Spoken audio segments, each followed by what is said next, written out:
Welcome to my channel. Today క్యాలెండర్స్లో 11th question.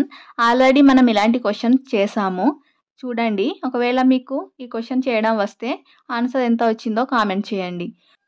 ఒక నెలలో 1వ తేదీ ఫస్ట్ డేట్ మండే అయితే అదే నెలలో 30వ తేదీ ఏ రోజు అవుతుంది? క్వశ్చన్. ఫస్ట్ డేట్ 1వ తేదీ మండే అయితే అదే నెలలో 30వ తేదీ ఏ డే అవుతుంది? అప్పుడు మనం ఎలా చేయాలి? 1కి 30కి మధ్యలో డిఫరెన్స్ తీసుకోవాలి అని. సో ఎంత వస్తుంది? 29 వస్తే 29/7 చేయాలి. 7 చేస్తే 7 4 28, 7 4 28, అంటే 1 మిగులుతుంది. 1 మిగిలితే మండే ఉంది కదా, సో మండే ప్లస్ 1 చేయాలి. 1 చేస్తే ఏమొస్తుంది? ట్యూస్డే. సో లాస్ట్ 30 డే అనేది ట్యూస్డే అవుతుంది. ఇది ఆన్సర్. అలాగే నెక్స్ట్ క్వశ్చన్ చూడండి.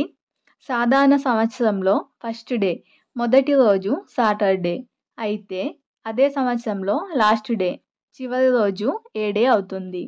సో ఫస్ట్ డే సాధారణ సంవత్సరం అంటే ఎన్ని డేస్ ఉంటాయి? 365 డేస్ ఉంటాయి. సో ఫస్ట్ డే అలాగే 365 డేకి డిఫరెన్స్ చూసుకోవాలి. ఎంత వస్తుంది? 364 వస్తుంది.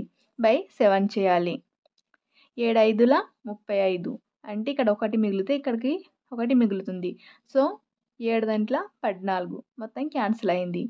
0 అవుతుంది. కాబట్టి సాటర్డే ప్లస్ 0 యాడ్ చేస్తే ఏమీ లేదు కాబట్టి మళ్ళీ లాస్ట్ డే కూడా సాటర్డేనే వస్తుంది.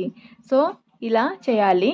సో ఇది ఆల్రెడీ ఇలాంటి క్వశ్చన్స్ చూసాము, కానీ మళ్ళీ ఇంకోసారి రివిజన్లో భాగంగా ఇలా చెప్పడం జరుగుతుంది.